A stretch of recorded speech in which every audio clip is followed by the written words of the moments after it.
Hey guys, guess who's off the naughty list?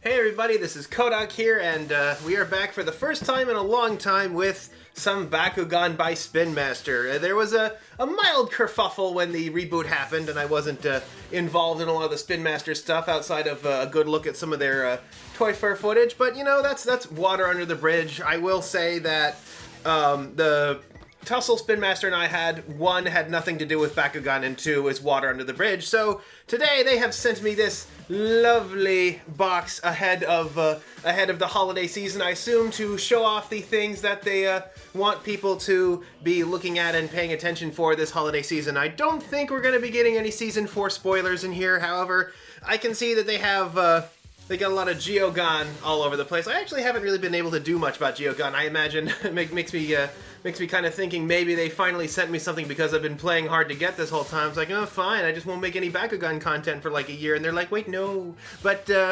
anyway, we have this lovely box. I love it when the companies send these in custom boxes. You know, we have all the Geogun around all the sides here. It's a big box too, man. I wonder what's gonna be in here. So the Geogun, while we're on the subject, they were this year's major gimmick. What they are is they are Bakugan that come in forms other than spheres, and that is designed to be reminiscent of the Bakugan traps they made back in the day. That was sort of the first big thing they did with Bakugan, was they made them shapes other than circles so that you could tell that they were not like the central game pieces, they were support pieces. Geogun are kind of similar. They're similar in that they are not necessarily round, which means they can do a lot of crazy stuff with the designs. They can make them super toyetic, just go kind of nuts with it. But as support pieces for like the actual card game, I found them personally a little underwhelming, because what they do is they function like pinch hitters. Like normally you have your Bakugan out on the field, they come out,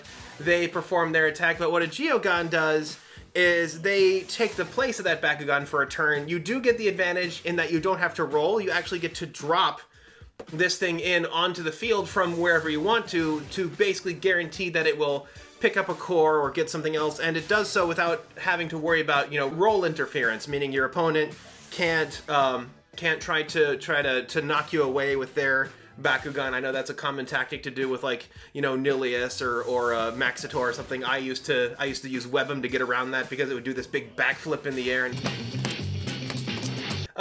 Geogun, basically they include a free reroll in their summoning cost. Like I said, I personally don't think they're as good as Baku Evos or as Fusion Bakugan because they go away after one turn. Although, apparently this guy here, this Ventus Hyena guy, can get as high as 4,500 attack, which is certainly scary, but I also have some Baku gear that gives like plus 8,000, so go figure. Like I said, I think the Geogun were designed more for the toyetic angle, to have that kid appeal angle where the whole idea is that you have fun new Bakugan in crazy shapes that are super powerful in the basic game. At least that's what I assume they're going for. So anyway, let's take a look at what we have inside, and it is paper! Woo!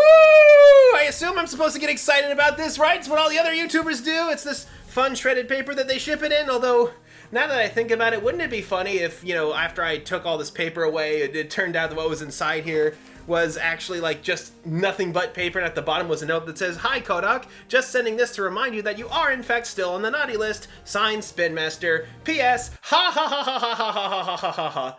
But they wouldn't do that, would they? So, let us do a little excavation here.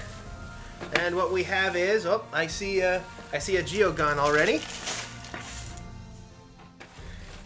We have the Talon Geogun Deca. Oh, hey, that's the thing I just showed up here. I have the Diamond regular Geogun Talon, but now we have Talon Deca, which looks like it comes with the Talon card. I don't know if it's different from the Diamond Talon card, although we'll have to find out. The Decas are always fun because they're nice and huge. You can't use them for the game, although I imagine, you know, if you use this for a game and dropped it on the entire field, it would just eat the entire field and get like 10 cores on it, and just madness.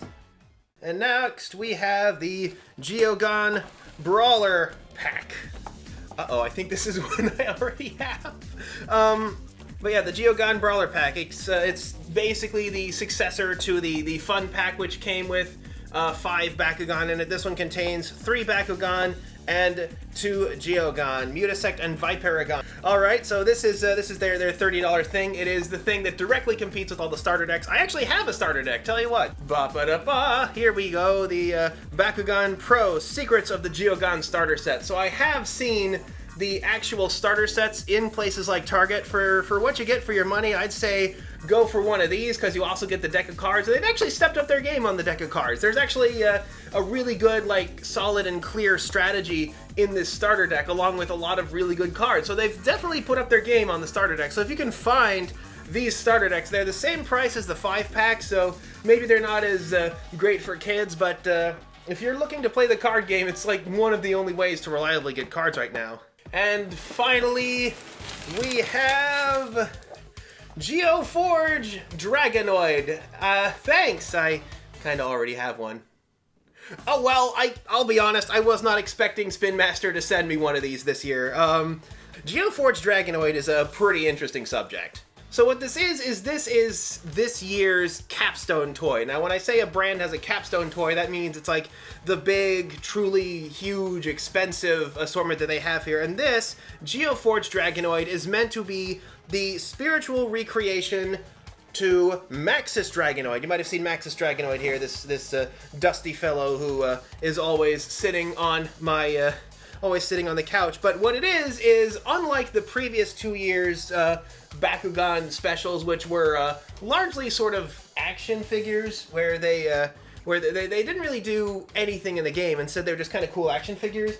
The idea behind Maxis Dragonoid and Geoforge Dragonoid is that every piece that makes up this toy has some kind of cool function. Like, you do get your essential Dragonoid here. He's a 901, which isn't too bad. He's a 901 who becomes a 906 upon hitting a Fire Fist, so not really a needle mover, especially since he can't evolve, but at the same time not game-breaking, so fair enough. Maxis Dragonoid, the Dragonoid in Maxis Dragonoid was never anything special either, but it also comes with 6 Geogun, and they actually have like the special cards that say the name Geoforge on them, so these are all playable, and they all have a different attribute, so they can go into a variety of different decks. It's these 6 central components combined with the True Metal Dragonoid, which has like the combiner mode special fold out face that you're actually not supposed to use most of the time. There's actually another face under here. I don't know how many people are actually aware of that, but they combine, and it's not bad. Like I said, it's similar to Maxis Dragonoid. It's perhaps a bit clumsy on the arm, although I guess the regular Maxis Dragonoid doesn't even have hands. It just has these kind of claw things. Although one thing I always noticed about the Maxis Dragonoid is that they always have like this backpack here that I have on him usually is put on like his hand, like it's a giant claw or something, and I guess you could do that too, but when I look at like the cards in the TV show, it's clear that the scorpion here is meant to be a backpack. But yeah, this is certainly neat. And one thing I noticed about the actual cards that come in here, the True Metal Dragonoid is the Geoforge Dragonoid is, of course, has a unique card to it. However, all of the Geogun actually have like normal collector numbers on them, like they're a component of a card set. So if the card sets could be better widespread, then you could get more copies of the Geoforge Geogun without needing to buy any more copies of Geoforge Dragonoid, which I think a lot of people have been asking for. So this is certainly, in my opinion, one of the better ones they've come out with. It's not terribly huge, but the sheer toyetic aspect of being able to like triple change and combine everything, I think, makes up for that a whole lot. An action figure can only be fun for so long, but something that transforms, it's why Transformers are so popular, is because you can just play with them in and out, and they just have that wonderful tactile feel to them that I love about them so much. Anything else hiding in here? Nope, I think that's gonna do it. But anyway, that was so this was certainly fun. I certainly appreciate Spinmaster sending me these. We got to take a look at the Bakugan Deca of the Diamond Talon that I have here. I also got to show off my little Pyrus, my Elemental Dragonoid, which is another rare one that has like some fancy painting on the wings. We also got to take a look at the Bakugan Brawler pack, which is always a good time, and the deck, which I personally this Geogun starter deck I personally think is the better deal. They've certainly upped the game on the kind of cards they put in here, so this is certainly worth another look. And then of course we have the Geoforge Dragonoid, the spiritual successor to Max's Dragonoid, and we got him Dare to Compare right here for you to see for yourself. So, yes, thanks again, Spinmaster, for sending me this great stuff to show off, and until next time, this is Kodak signing off.